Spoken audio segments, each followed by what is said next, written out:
تیمم د حکمي نجاست یعنی بې اودسۍ او جنابت څخه بدن لکه څنګه چې په اوبو پاکیږي همدغه ډول په تیمم هم ځینې وختونه پاکیږي او هغه وختونه دا دي: لومړی د اوبو نشتوالی.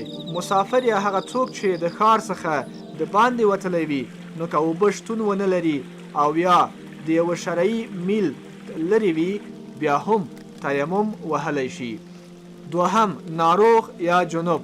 هغه وخت تیمم وهلی شي چې د اوداسه یا غسل له کبله د ناروغۍ د زیاتېدو یا د یخ څخه د مرګ یا د ناروغېدو ویره وي بیا هم تیمم وهلی شي. دریم اوبو ته لاسرسی نه لرل.